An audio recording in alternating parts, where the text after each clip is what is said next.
오늘은 창세기 26장 말씀을 우리가 함께 생각하겠습니다. 26장 말씀을 우리가 생각할 텐데 오늘 전반전의 이 말씀만을 우리가 생각하겠습니다.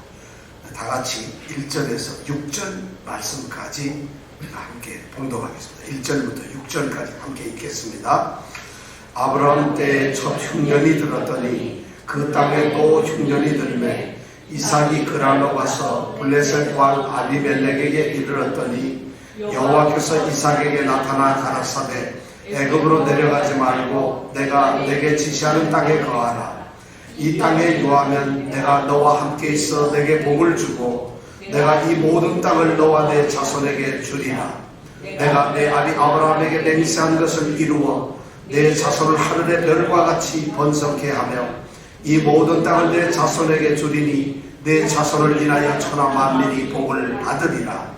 이는 아브라함이 내 말을 순종하고 내 명령과 내 계명과 내 율례와 내 법도를 지켰음이니라 하시니라. 이삭이 그랄에 거하였더니. 이삭이 지금 어디에 살고 있죠? 네? 여기 보니까 오늘 이삭이 지금 그랄 땅에 가서 살고 있는 모습이 나옵니다. 이 창세기 26장은 이삭에 대한 이야기만으로 되어 있습니다. 이삭이 아브라함의 아들이고 야곱과 에서의 아버지인데 약속의 그 자녀인데 창세기에서 차지하는 그 비중이 말이죠. 26장 한 장밖에 없어요. 26장만 오직 이삭에 대한 이야기를 우리에게 기록해 주고 있습니다.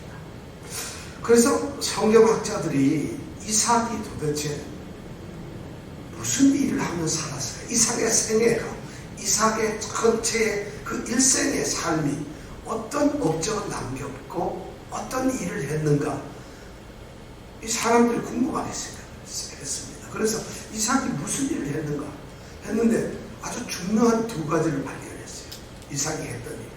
그 첫 번째가 뭐냐면 이삭에게 있어서 정말 기억될 만한 업적이 첫 번째가 뭐냐면 이삭 그 사람은 야곱과 에서의 아버지였다. 그게 뭐 대단하냐? 사실 아무것도 아니에요. 뭐 이삭은 그냥 야곱과 에서라고 하는 쌍둥이를 낳고 그의 아버지가 되었다는 것이, 그것이 이삭이 이 땅 일생에서 했던 가장 귀중한 일이었다는 것입니다. 그러니까 이삭은 아브라함처럼 파란만장한 그런 삶을 살지 않았어요. 또 아들 야곱처럼, 또 손자 요셉처럼 그런 정말 족장의 삶 중에서도 그런 엄청난 아주 그런 정말 참 어떻게 보면 격동적인 그런 삶을 살지 않았어요. 그러니까 성경을 읽으면서 공부하는 생각해 보면 이삭은 그냥 야곱과 에서의 아버지였다. 이것이 아주 중요한 평가가 된다는 것이에요. 그런데 이 말은 그렇게 단순한 말은 아니에요.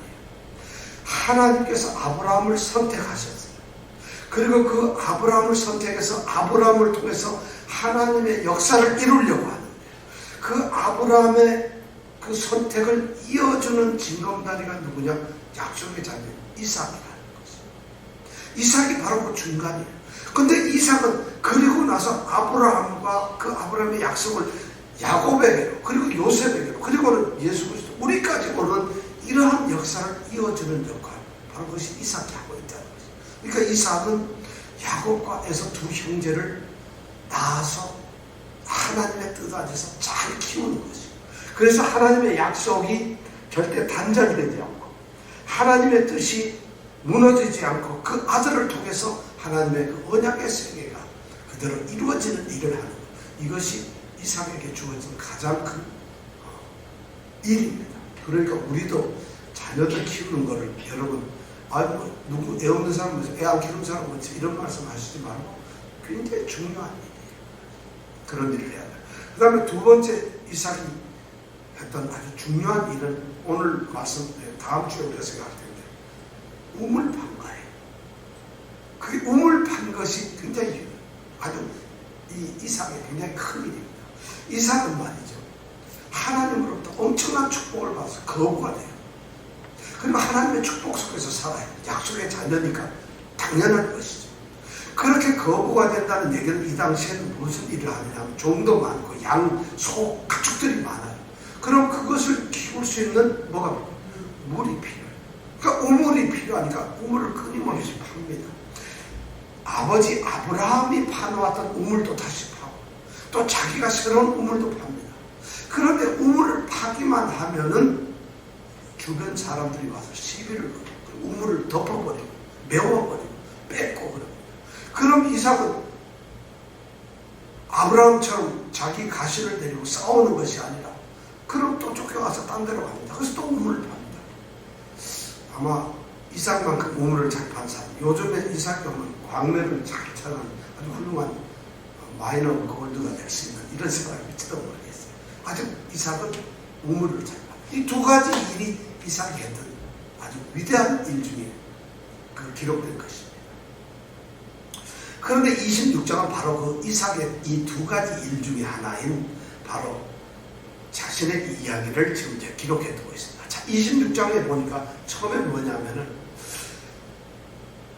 이삭이 살고 있는 그 땅에 뭐가 들었다고 했죠? 흉년이 들었어요. 그런데 이 흉년은 아브라함 때에 첫 번째 들었던 흉년인데 그 흉년이 다시 이삭이 살고 있는 곳에서 흉년이 들었다는 거예요. 지금 이삭은 어디 살고 있느냐? 브엘라헬로이에 살고 있어요. 아내 리브가와 함께 지금 살고 있죠. 행복하게 살고 있는데 그 땅에 흉년이 들었단 말이에요. 창세기에 보면은 흉년이 3번 들어요. 세 번의 중요한 이 흉년 기근 이 기록이 나오는데 첫 번째가 창세기 12장 10절에 아브라함이 가나안 땅에 와서 가나안에 살고 있다가 축복의 땅에서 첫 번째 12장 10절에 보면 흉년을 만납니다. 그리고 두 번째가 바로 오늘 이 이삭이 약속의 땅에서 흉년을 당합니다. 그리고 세 번째는 야곱이 창세기 47장에 가면 야곱이 또 흉년을 당합니다. 그런데 아주 중요한 이야기는 뭐냐면 흉년을 가나안 땅에서 당하면은 아브라함, 이삭, 야곱 이 3대에 걸쳐서 흉년이 딱 그 살고 있는 땅에 들면은 서로 이 행동이 좀 달라요. 아브라함은 땅에 흉년이 드니까 어디로 갔어요? 애굽으로 내려갔어요. 근데 오늘 26장에 보니까 이삭도 자기 땅에 흉년이 드니까 애굽 땅을 가기 위해서 그랄 땅을 거쳐가고 있어요. 애굽 땅에 가려고 하고 있어요. 흉년이 나니까. 근데 야곱도 흉년이 나니까 애굽 땅으로 갔어요. 그래서 애굽의 총리로 있는 요셉을 만나게 되죠. 근데 이 세 가지 똑같이 아브라함, 이삭, 야곱 이 사람들이 다 하나님이 택하신 이 족장들이고 하나님의 사람들이에요. 그런데 하나님께서는 이 세 사람이 흉년을 만났을 때에 그 하나님이 하시는 이 반응이 하나님께서 하시는 일이 달라요. 아브라함이 애굽을 갈 때는 하나님이 아무 말씀도 안 하세요. 가지 말라는 소리도 가라는 소리도 안 하고 아브라함이 애굽에 갔을 때 아무런 반응을 보이지 않아요. 그냥 방관을 하셨어요. 그런데 오늘 26장 이삭이 흉년이 들어서 애굽에 가려니까 나타나셔가지고 너 애굽에 내려가지 말고 내가 너에게 지시한 이 땅에 머물러 있어라. 이렇게 얘기를 하세요. 못 가게 막았어요. 나타나셨어요. 47에 가서 야곱이 흉년이 들어서 애굽에 내려가려고 할 때는 하나님은 그 야곱에게 너는 애굽 땅으로 가라 이렇게 돼 있어요. 이거 하나님은 변덕이 많으신 분이라 왜 이렇게 똑같이 흉년이 들었는데 이 3대에 걸쳐서 하나님의 명령이 다를까? 이렇게 보면 우리는 정말 하나님의 뜻에 대해서 우리는 참 알 수도 없고 또는 알아도 우리가 이해할 수가 없고 또 정말 우리가 분별해 내기가 쉽지 않아요. 아브라함에게는 약속의 가나안 땅을 주셨으면 애굽에 못 가게 했어야 되는데 그냥 내버려둬. 왜 이삭은 야곱에 가려고 사려고? 이삭은 지금 아브라함보다 어쩌면 더 부자가 돼 있을지 몰라요. 왜냐하면 아브라함으로부터 유산을 받았으니까 상속자니까 이 이삭은 엄청난 부자겠죠. 그러면 그 양과 소와 가족을 지키기 위해서는 흉년이 없는 애굽 땅 곡창지대로 가는 것이 너무 당연한데 그것도 못 가게 하죠. 야곱은 뭐 좀 이해가 가요. 왜냐하면 요셉이 거기에 총리로 있으니까 애국 땅에 내려가라는 말씀. 그러니까 하나님의 이 뜻은 모든 사람들에게 동일하게 나타나지는 않는 것 같아요. 그러니까 우리가 내가 이랬으니까 저 사람도 이런 하나님의 역사가 있어야 됩니다. 나는 이런 은혜를 받았으니까 이 사람도 이런다. 이런 것은 아닌 것 같아요. 하나님께서는 그 사람에게, 각각의 사람에게 꼭 필요한 하나님의 뜻을 낸다는 것이에요. 그러니까 그 뜻을 우리가 알아내는 것이 무척 중요합니다. 그 뜻을 알기 위해서 우리가 말씀을 읽어야 되고 기도를 해야 돼요. 기도란 하나님의 뜻을 알아서 내가 그 하나님의 뜻에 나를 맞추는 것이 기도입니다. 말씀은 바로 기도를 하기 위한 근거인데 하나님의 생각, 하나님의 목적, 하나님의 뜻이 무엇인가를 우리가 아는 것이 바로 말씀을 통해서. 그러니까 말씀을 알고 기도를 하는 것이 바로 가장 완전한 기도. 말씀을 모르고 기도만 한다면 이건 그냥 단순한 종교행위입니다. 결코 그는 말씀을 모르는 기도는 어떻게 정확하게 얘기하자면 그건 기도로서 하나님과의 온전한 교류가 되지 않아요. 왜냐하면 하나님에 대한 뜻을 모르면서 가는 거니까. 뜻을 모르는 기도는 하나님께 기도하는데 하나님 그분이 누구신지, 그분이 어떤 일을 하시는지, 그분이 지금 계획이 어떤 걸 가지고 계시는지 이런 걸 모르고 기도한다는 얘기는 이 기도는 문제가 있다는 것이죠. 자, 근데 오늘 이 말씀에 보니까 이제 이 이삭이 애굽 땅을 가려고 지금 가다가 거친 곳이 바로 그랄 땅이에요. 왜냐하면 가나안 땅을 떠나서 그랄 땅을 지나야 애굽 땅에 갈 수 있기 때문이죠. 그래서 이제 그랄 땅에 도착을 했는데 하나님께서 나타나서 개입을 하시는 거예요. 흉년이라고 하는 이런 아주 굉장한 시련을 주셨어요. 약속의 땅에서. 그런데 그 시련이 다가오니까 이삭은 연약해진 것이에요. 자신 눈에 보이는 세상과 자신이 소유한 것들, 자신이 가진 것들, 자신이 누리는 것들이 너무 귀하게 여겨지는 거예요. 그러니까 이 약속의 땅에서 모든 것이 빼앗기게 되고 없어질 것 같은 위기가 느껴지니까 그것이 하나님의 어떤 테스트인 줄 모르고 그 땅을 벗어나는 것이죠. 그래서 애굽으로 가는 것이죠. 그러다 그랄 땅에 도착했을 때 하나님이 드디어 개입을 했어요. 이전에 보니까 하나님이 나타나셔가지고 말씀을 하죠. 너는 애굽으로 내려가지 말고 내가 내게 지시하는 땅에 거하라. 내가 내게 지시하는 땅에 거하라. 어디서 많이 듣던 얘기죠. 하나님께서 아브라함을 부르실 때 내가 내게 지시한 땅으로 가라고 그랬어요. 그런데 아브라함은 그러니까 그 땅을 부르셨으니까 가야 되는 것이지만 이삭은 이미 간 그 약속의 땅에 있기 때문에 이삭은 어떻게 해야 돼요? 내가 내게 지시한 땅에 가라가 아니라 거기에 거하라는 것이. 이것이 너무 당연한 것이죠. 그러니까 그렇게 하나님은 이삭에게 그렇게 명령을 하십니다. 그리고 하나님께서는 그 이삭에게 이제 말씀을 하십니다. 축복의 말씀을 하십니다. 3절에 보니까 내가 만일 이 땅에 거하면은 이 땅에 유하면 하면서 조건을 탁 땄어요. 네가 떠나지 않고 내가 내게 지시한 이 가나안 땅, 약속의 땅에 머물른다고 한다면 그러면 하나님은 약속을 하십니다. 어떠냐? 내가 너와 함께 있겠다. 내가 너와 함께 있겠다. 여러분 이 말씀은 너무 중요한 것이에요. 하나님은 어디에나 계시는 분이에요. 애굽 땅에도 계시고 그 당시에 한국 땅에 있었는지 몰라도 한국 땅에도 계시고 하나님은 어디든지 계세요. 그런데 하나님은 내가 이 땅에 유하면 내가 너와 함께 있겠다는 것이에요. 이 말씀을 하나님이 하시는 것, 이 말씀은 다른 말로 하면 이런 말일 거야. 아마. 네가 나와 함께 있으려면 이 땅에 있으라. 오늘 그 하나님이 우리에게도 동일한 말씀을 하실 거예요. 약속의 자녀들이에요. 우리가 축복을 받은 사람들이고 우리 믿음을 갖는 사람. 그 하나님이 여러분들로 네가 내 안에 거하면 내가 너와 함께 있겠다. 네가 약속의 땅, 이 가나안 땅에 있으면 내가 너와 함께 있겠다. 하나님이 동행하시고 같이 있는 자는 이 약속이 바로 뭐냐? 이 땅에 유하면 이 땅에 머물 때만 가는 것이죠. 어디든지 계시면 하나님은 그 밖을 벗어나면 아무것도 아니에요. 그러니까 하나님은 자신의 자녀들, 자신의 품 속에는 자녀들과만 계시는 거예요. 물론 온 세상, 온 만유의 하나님이시지만 그 하나님의 사랑이 결정적으로 축복을 내리시고 역사하는 것은 자신의 자녀들만이에요. 그 사람들만 구원을 받는 것이고 자녀들만 축복의 관심의 대상이 되는 것이고 자녀들만 하나님이 개입을 하세요. 이것이 참 하나님의 일이라는 것이죠. 그러면서 하나님이 함께 있겠다고 말씀하시고 그 다음에 복을 주시겠다. 이 두 가지를 약속을 하셨어요. 하나님은 복을 주신다고 말씀을 하세요. 자, 그런데 그 복을 얘기를 하는데 그 복이 무슨 복이냐? 아브라함에게 맹세했던 복이라는 것입니다. 이삭에게 주면서 이삭아, 내가 너에게 이제 복을 주겠다. 이렇게 말씀을 하시면서 내가 줄 복은 하고 뭐라고 말씀을 하신 것이 아니라 내가 내게 줄 복은 아브라함에게 내가 약속했던 그 복이라는 것이.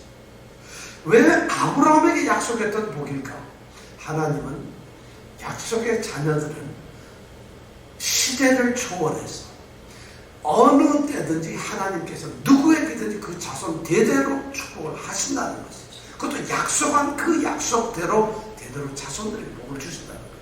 이 말을 우리는 쉽게 생각해요. 그럼 아브라함의 축복이 우리에게 있을까요? 없을까요? 있어요? 없어요? 아브라함 축복이 뭔지 모르는데 내가 무슨 복을 받겠나 이러면 안 되죠.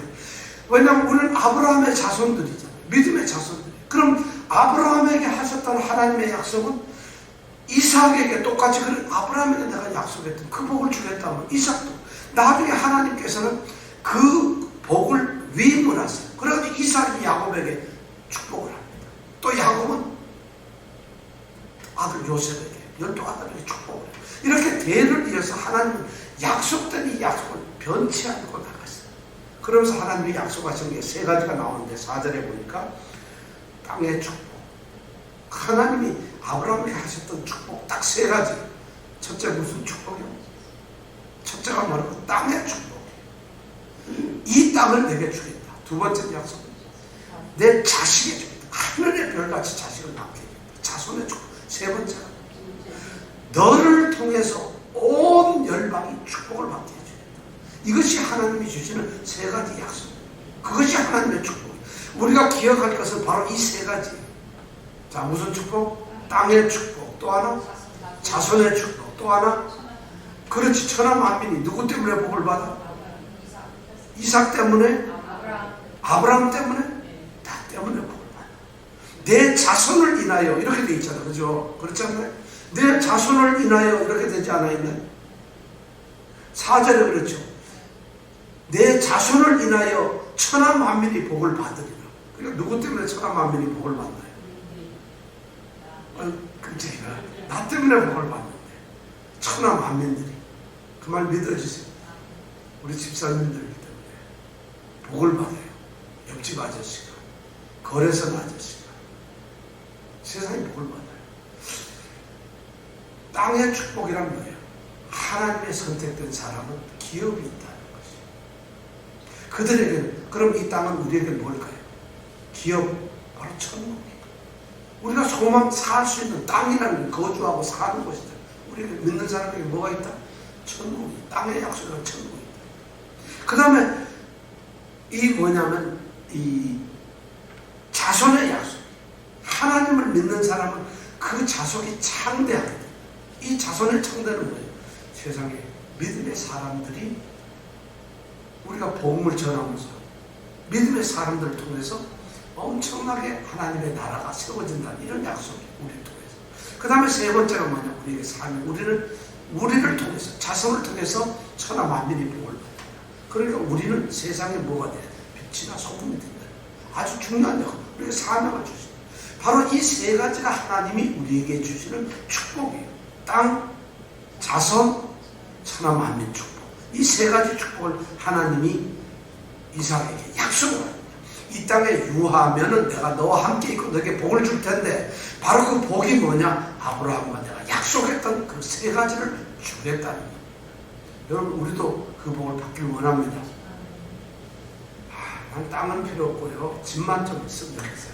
아니 우리에게 이런 복이 있어야 돼요. 우리에게 그 영원한 영생의 천국 축복이 있어요. 우리 교회의 날로 교회가 아름답게 세워지는 축복, 바로 믿음의 식구들이 자라나는 축복, 그리고 우리를 통해서 세상이 달라지고 변화되는 축복이 있어야 된다는 것이죠. 이것을 바로 하나님은 약속했어요. 그런데 바로 이 축복을 하나님이 하신다고 했는데 그 축복을 왜 아브라함에게 약속만 했기 때문에 주는 것은 아니에요. 5절에 보니까 그 축복을 하는 근거가 있어요. 뭐냐면 아브라함이 내 말을 순종하고 지켰기 때문이라는 거죠. 하나님은 아브라함에게 약속을 했고 아브라함에게 명령을 했어요. 근데 아브라함이 그 축복만 그냥 받고서 바로 복을 받고 그 약속대로 복을 받은 것이 아니라 하나님의 말을 순종을 하고 지켰기 때문에 그 약속이 이루어진다는 거죠. 그러니까 그것을 원해요. 그러면서 5절에 보니까 아주 중요한 얘기예요. 5절 말씀에 보니까 이는 아브라함이 내 말을 순종하고 내 명령과 내 계명과 내 율례와 내 법도를 지켰습니다. 아, 복잡하죠. 명령은 뭐고 계명은 뭘까? 율례는 뭐고 법도는 뭘까? 여러분 뭐 같아요? 이거 굉장히, 이거 하나님의 말씀이요. 예를 들어서 이런 하나님의 말씀을 하시는데 그냥 하나님이 말씀하시는 것은 명령이에요. 근데 명령이 어떤 법으로 제정되고 쓰여지면 그걸 뭐라 하느냐? 계명이라고.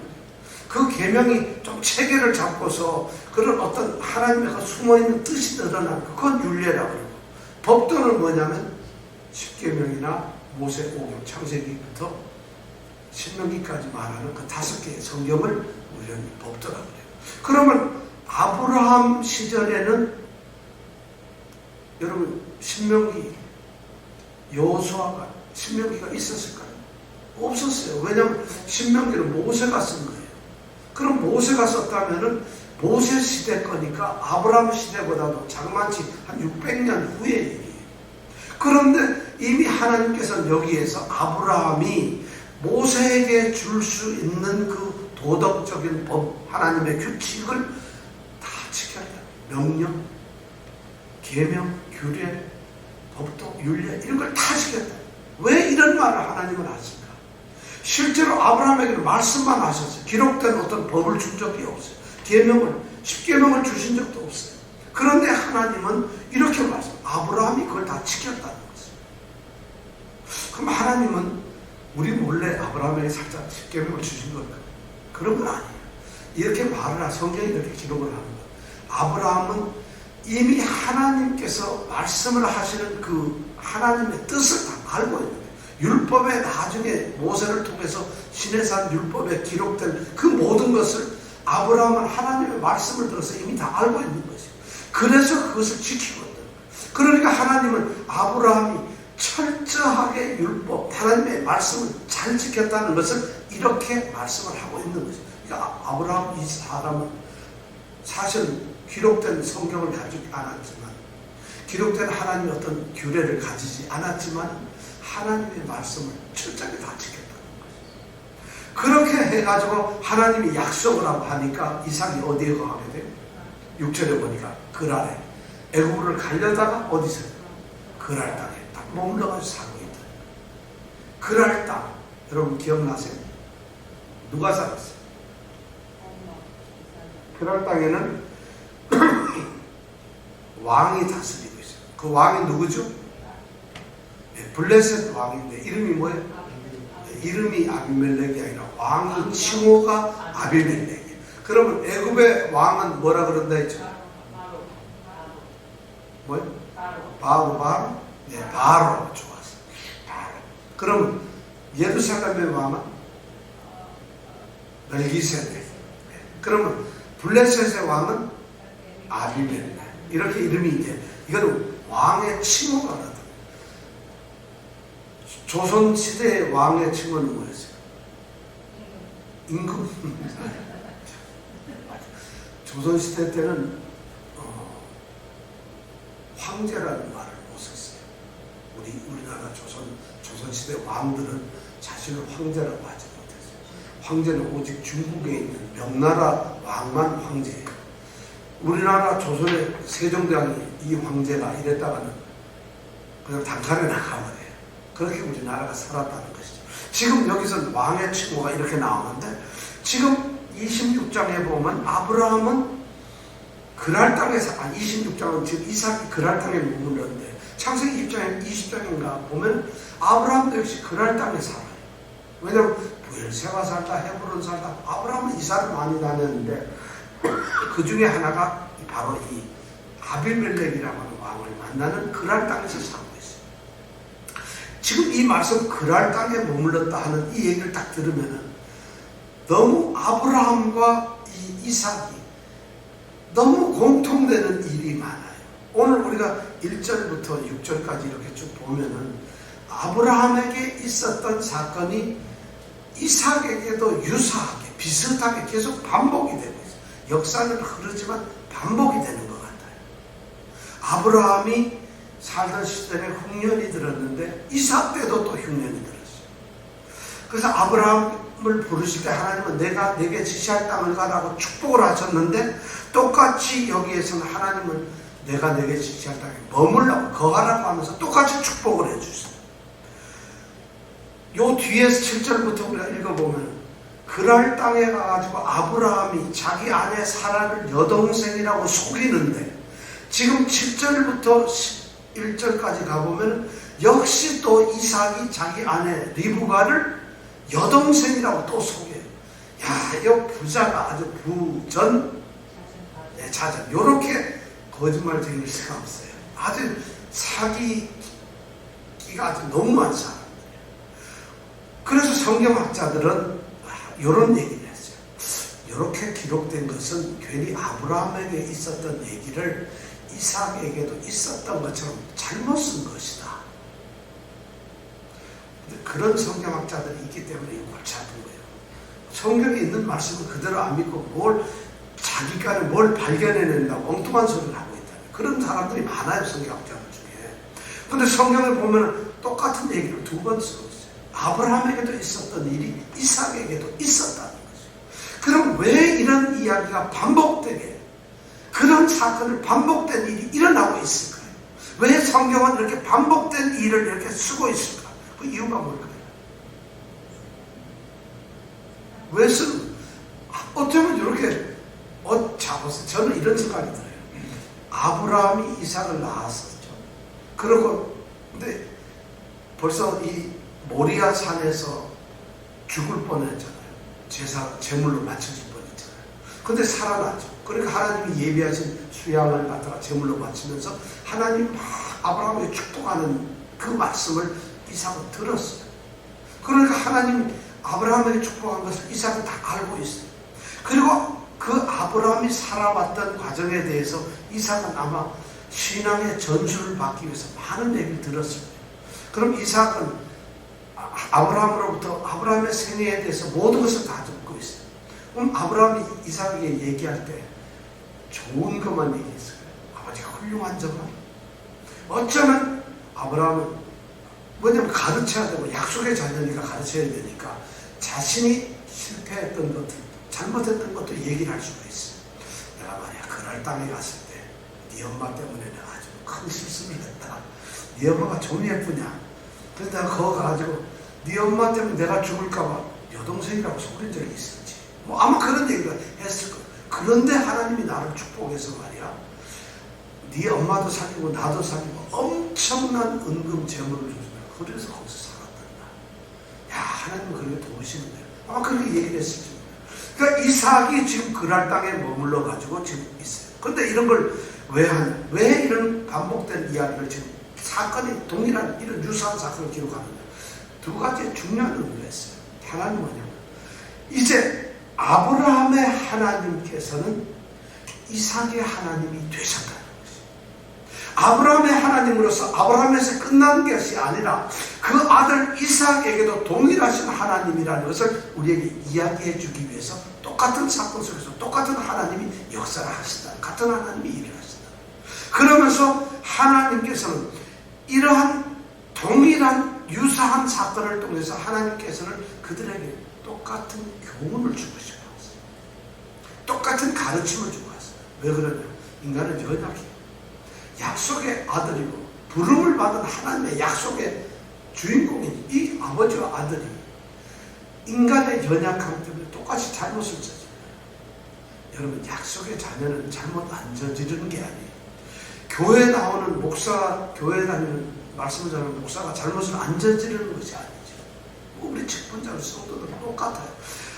이 아브라함, 이삭 동일하게 연약한 믿음. 그래서 넘어져. 가뭄이 오고 흉년이 드니까 살던 약속의 땅도 팽개쳐버리고 살려고 다른 것을 쫓아가요. 바로 이것이 연약한 모습이에요. 하나님은 지금 그런 모습을 통해서 우리에게 들려주고 싶은 게 있어요. 뭐냐? 하나님이 하신 약속은 우리가 이루어가는 것이 아니라 하나님 자신이 이루신다는 거죠. 하나님이 아브라함에게 하셨던 그 약속, 축복의 약속은 아브라함이 잘해서가 아니라, 이삭이 무슨 일을 해내서가 아니라 하나님 자신이 약속했기 때문에, 자신이 자신에 대한 맹세 때문에 하나님은 약속 지킵니다. 그래서 우리 축복이 흔들리지 않는 것이, 약속이 우리가 뭘 잘하기 때문에 하나님의 약속이 이루어진다고 하는, 이 중에서 저를 비롯해서 하나님의 약속을 받을 수 있는 사람이 한 명도 없어요. 하나님이 그걸 평가를 한다면 하나님 잣대에 누가 그 메꿀 수 있겠어요? 그런데 하나님은 그걸 보시는 게 아니라 연약함 속에서도 하나님 자신을 보시는 거예요. 내가 약속했던 사람, 내가 선택했고 내가 불렀고 내가 세웠던 사람이니까 하나님은 그것이 자신의 약점이다. 하나님의 가장 애처롭고 연약한 부분이 뭐냐? 약속을 꼼짝없이 지켜요. 변개치를 못해요. 자신이 하신 말씀을 바꿀 수가 없어요. 그러니까 축복할 수가 없어요. 그러니까 하나님의 언약은 하나님 자신 때문에 하나님이 이루시다. 이것을 우리에게 보여주신 거예요. 바뀌지 않는다. 또 하나 중요한 것은 뭐냐면, 아브라함이 겪었던 것을 이삭도 겪을 수 있다는 거죠. 아브라함에게만 더 축복을 내리고 이삭은 전혀 고생만 하는 이런 것이 아니에요. 아브라함이 겪었다면 이삭도 겪을 수 있어요. 아브라함이 당하는 일이 있다면 이삭도 똑같이 당한다. 야곱도 당해지고 요셉도 당해지고 점점 당한다. 고난은 누구에게나 다 있을 수 있다. 바로 그것을 우리에게 들려줍니다. 우리가 그러니까 아브라함이 당하는 고난을 오늘 우리에게도 있어요. 우리가 빌립보서 1장 30절에서 바울 사도가 얘기하잖아요. 너희에게도 같은 싸움이 있다. 너희가 내 안에서 본받고 지금 현재도 내 안에서 너희가 듣는 것이다. 내가 당하는 고난, 너희들에게도 똑같은 고난이 있다. 너희들에게도 싸움이 있다. 믿음의 사람들은 어떤 사람이 특별한 게 아니에요. 어떤 사람에게만 특혜주는 게 아니에요. 믿음의 사람들은 동일한 삶이 주어질 수 있다. 같은 고난도 있고 같은 축복도 있다. 그러기 때문에 우리는 그 고난 속에서 이길 수가 있는 거예요. 그래서 성경 말씀을 통해서 아브라함이 믿음으로 이겼다면 우리도 믿음으로 이길 수 있다. 바울이 그 많은 환난 중에서도 꿋꿋하게 하나님의 복음을 전할 수 있다면 우리도 그럴 수 있다는 거죠. 우리가 쓰러지는 거, 이건 동일하지 않잖아요. 우리가 패배하는 건 있을 수가 없다. 그걸 하나님께서는 우리에게 알려주시기 위해서 이렇게 유사한 사건을 계속 반복적으로 기록을 하고 있어요. 그러니까 드디어 이제 두 번째 이 일이 벌어집니다. 뭐냐면 이삭이 첫 번째는 흉년 때문에 실패를 해버리고 말았어요. 근데 두 번째 실패는 뭐냐? 바로 이 리브가를, 자기 아내 리브가를 내 누이 동생이라고 속이는 일이 벌어져요. 자, 왜 그렇게 되었을까? 그렇게 되는 이유가 뭐냐면 6절에 답이 나와 있어요. 6절이 뭐라고 되어 있어요? 시작. 6절에 뭐라고 되어 있어요? 시작. 네, 이삭이 어디에 살고 있어요? 그란에 살고 있다는 것이. 이것이 문제예요. 그란이라고 하는 땅은 어디냐면 하나님이 말씀하시던 이 이스라엘 가나안 땅의 경계 부분에 있어요. 그래서 블레셋 사람들이 살고 있어요. 경계 땅. 이 땅은 완전한 가나안 땅도 아니에요. 그리고 이 땅은 애굽으로 가려는 애굽의 또 경계에 있어요. 그러니까 애굽과 가나안 땅 어디 중간에 있는 거예요. 이 그란이라는 땅이 그런 거예요. 지금 하나님께서는 이삭에게 뭐라고 했어요? 내가 내게 지시하는 땅에 거하라고 했어요. 그랬으면 이삭은 어떻게 해야 돼요? 내 하나님하고 어디로 가야 됐을까요? 부엘라헬로이로 갔어야 돼요. 자신이 가는 가나안 땅에 머물러 있어야 돼요. 그런데 그랄 땅에 그냥 거기까지 왔으니까 그냥 거기 땅에 머물러 버려요. 그러니까 이 이삭은 지금 여차하면 애굽으로도 내려갈 수 있고 여차하면 다시 또 이쪽에 가나안 땅이 좋아지고 가나안 땅에도 올 수 있는 중간지대에 머무르고 말았다는 거죠. 이 그랄 땅이라는 게 굉장히 심각해요. 무슨 얘기냐면 하나님께 순종을 하는데 부족한 순종을 하고 있어요. 반만 순종을 하고 있어요. 완전한 순종을 하고 있어요. 애굽에 날아가지는 않았어요. 그러나 그는 가나안 땅에 있지도 않았어요. 회색지대에 있어요. 심각한 거예요. 회색지대에 있다. 우리가 믿음이 있는 믿음의 삶을 산다면 우리는 하나님 품에 있어야 되는데 하나님 품에 살면서 역경이 생겼을 때, 시련이 왔을 때 세상을 향해 가요. 근데 완전히 세상으로도 가지도 않고 중간지대에 있어요. 기회주의자. 세상으로도 기웃했다고 또 하나님의 이 품 안에도 기웃했다가 지금 이삭이라는 사람이 바로 그런 거죠. 사실 믿음의 삶은 하나님께서 지시하는 것은 말이죠. 그거예요. 내가 내게 지시하는 땅이냐 아니면 애굽이냐 선택. 중간지대가 있을 수가 없어요. 이 중간지대에 있다는 것은 더 큰 신이에요. 그런데 이 이삭은 바로 중간지대에 머물고 말았다는 것이에요. 가나안 땅으로 부엘라헬로이로 돌아갔더니 흉년이 들었거든. 거기서 물도 없고 아무것도 없었는지 죽게 생겼거든. 애굽에는 가지 말라니까 이리 갈까 저리 갈까 고민을 하다가 했다. 여기 그냥 있잖아. 여기는 그래도 그랄 땅은 곡창지대예요. 그러니까 그냥 거기 있어 버리는 거지. 그래서 이 둘 쪽에 다 포기를 해버린 거야. 오늘 믿는 사람들에게도 이런 도전이 옵니다. 여러분 신앙생활 하면서 어떻게 좋은 일만 있겠어요? 우리가 어떻게 기쁜 일만 있을 수 있겠어요? 예수 믿는다고 만사형통됩니다. 구원의 길은 만사형통입니다. 세상의 삶은 결코 만사형통이 아닐 수 있어요. 절대 그것이 축복이 아니에요. 성경은 그런 축복을 말씀하지 않았어요. 그럼 세상이 우리를 유혹합니다. 세상이 우리를 위협을 줘요. 믿는 사람이기 때문에 세상은 유혹을 더합니다. 믿기 때문에 내가 신앙생활하고 교회에서 권사고 집사고 성도이기 때문에 세상은 우리를 더 위협을 하고 꼬드깁니다. 그때 하나님께서 우리에게 말씀하시는 건 뭐예요? 약속의 땅이냐 애굽이냐 선택합니다. 여러분 어디 선택하세요? 가장 인간적인 현명한 것은 하나님 말도 반쯤은 듣고 내 인간의 이지적인 지성을 판단해서 그것도 적당하게 합리적으로 선택해서 그 합리적 선택이 어디? 그랄 땅이라는 거죠. 하나님은 그것을 원치 않으시는 거예요. 그러니까 두 번째 시련이 드디어 오는 것이에요. 그 두 번째 시련이 뭐냐? 거짓을 저지르고 마는 거죠. 그랄 땅에 있기 때문에 부엘라헬로이로 가면은 리브가를 여동생이라고 속일 필요가 없는데 그랄 땅에 있으니까 자기 목숨을 살리기 위해서 여동생을 거짓으로 내 여동생이라고 아내를 그렇게 속이는 거예요. 참 그러니까 그랄 땅에 속한다는 것이 벌써 이렇게 범죄에 들어가고 있는 것이 이것이 애굽의 이삭에게 드러난 두 번째 치명적인 이 시련이에요. 그랄 땅에서 그렇게 죄를 저지르고 말아요. 우리는 그 살기 위해서 거짓말을 했으니까 참 지혜롭다.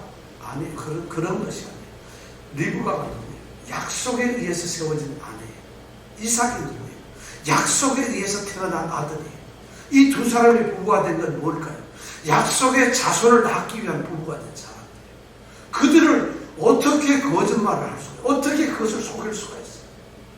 그게 그랄 땅이기 때문에 자신을 생각하기 때문에 약속의 땅을 떠났기 때문에 그런 것이죠. 그 말은 다시 말하면 하나님의 약속을 조롱하고 있는 것이가 아니라 하나님의 약속을 의심하고 있는 것이 하나님 그분을 갖다가 지금 모독을 시키고 있는 것이 그런 일을 하고 있는 것이 그건 있을 수가 없잖아요. 이것이 우리가 생각하기에는 아주 현명할 것 같지만 우리에게도 그런 도전이 온다면 지금 저에게도 이런 질문이 만약 하나님께서 우리에게 던진다면 저는 어떤 선택을 할까? 저도 이삭과 비슷할지 몰라요. 그래도 애굽에 갈 수가 없잖아요. 하나님 가지 말라 했으니까 애굽에는 안 가요. 그러다가 가나안 땅을 딱 가려다 보니까 갔다가는 그냥 바로 이거 낭패를 못 보거든요. 그러니까 어정쩡하게 양다리 치기를 하는 거예요. 양다리. 여기도 다리 얹고 여기도 얹고 해서 이쪽이 힘들면 이쪽에 무게 중심을 놓다가 이쪽이 힘들면 이쪽으로 왔다가 그리고 하나님 잘못했으니까 그만입니다. 지금 아들 이삭이 그랄 땅에 산다는 것은 바로 그런 치명적이에요. 하나님은 그 죄를 드러냈어요. 8절에 보니까 그 죄가 드디어 자기 아내 리브가를 누이 동생이라고 속인 그 거짓말이 그만 들통이 납니다. 8절 한번 읽어볼까요? 시작. 이삭이 거기 오래 거하였더니 이삭이 그 아내 리브가를 껴안은 것을 블레셋 왕 아비멜렉이 참으로 대하옵니다. 무슨 일이 벌어졌어요? 이삭은 리브가가 누이 동생이라고 했는데 누이 동생이 아니니까 어떻게 이 아비멜렉은 아마 한 집에 살게 했는가 봐요. 아비멜렉은 이 그랄 땅의 중심에 왕국이 있었어요. 어느 날 차양을 닦고 창문방을 이렇게 내다봤는데 저기 이삭의 장막에서 두 니은이 이렇게 포옹을 하고 사랑을 하고 있는 거예요. 이게 누구야? 하고 요즘에 봐도 이게 누구예요? 이삭하고 리브가예요. 왜냐면 시간이 오래 갔는데 부부니까 그렇잖아요. 그러니까 애정 행각을 벌리다가 그 현장에서 꼼짝 말하고 잡혔어요. 아비멜렉을. 하나님께서는 이렇게 이 범죄를 많잖아요. 드러내버리신다. 그러니까 이제는 도망도 못. 그러니까 아비멜렉이 당장 미스터리 들어와. 그래서 이삭 씨가 이제 들어가요. 그래서 이 미스터리가 이제 들어가죠. 이삭이 리브가. 그러니까 너 왜 거짓말 쳤어? 너 왜 거짓말 했어? 아마 지금 구절에 보면 그렇게 책망을 해요. 어째서 너 여동생이라고 그랬어? 왜 그런 거야? 그때 대답이 뭐예요? 내가 내도 아내 때문에 죽을까 두려워서 그래. 야, 정말 부끄러운 일이 벌어지고 있는 거예요. 하나님의 땅에 살지 않는 사람들 이렇게 수치를 당하게 돼요. 정말 10절에 보면은 정말 엄청난 일이 일어나고 있어요. 10절에 보니까 아비멜렉이 이삭 보고 얘기해요. 너 때문에 나하고 우리 백성들이 하나님 앞에 범죄를 저질 뻔했다. 네가 거짓말을 하기 때문에, 네가 너의 아내를 여동생이라 했기 때문에 나나 우리 백성이 아내를 택했지 어떡할 뻔해요. 하나님 앞에 벌을 받고 죄를 짓는 줄 알았다. 우리가 죄를 짓도록 그렇게 네가 만들었다는 것이 지금 엄청난 얘기입니다. 이 아비멜렉이 이삭보다도 어떻게 더 도덕적이야, 더 윤리적이야, 더 똑바로. 너 때문에 우리가 죄를 저질 뻔했다. 무엇이 죄라는 걸 알고 있어. 이삭은 죄라는, 그러니까 이게 남 앞에 뭘 아비멜렉한테 얼굴을 덧치려고 그러고 속이고 덧치려고. 우리가 어저께 고생이죠. 우리가 소자에게 우리가 만약에 죄를 범하게 하면 어떻게 된다고 했죠? 뭘 내야 된다고 보면 연장에 돌려야 된다. 지금 이삭이 그런 짓을 하고 있어요. 이삭의 그 지혜나 이삭의 그 거짓말이 결국은 아비멜렉이나 그 백성들을 갖다가 죽게 만드는 범죄를 할 수 있는 덫을 놓고 있었다. 이것이 그랄 땅에서 있었던 얘기예요. 오히려 이방 이 왕이 이것이 한눈에 범죄 행위라는 것을 알고 있어요. 이래서는 안 된다는 너무나 깨끗한 얘기를 하고 있어요. 이삭이 누구예요? 하나님의 약속을 받은 아브라함의 자손이에요. 아브라함처럼 똑같이 약속을 받았던 사람인데 이 사람이 결정적으로 잘못하면 두려움이 돼요. 그래서 두려움 때문에 아비멜렉을 속였어요.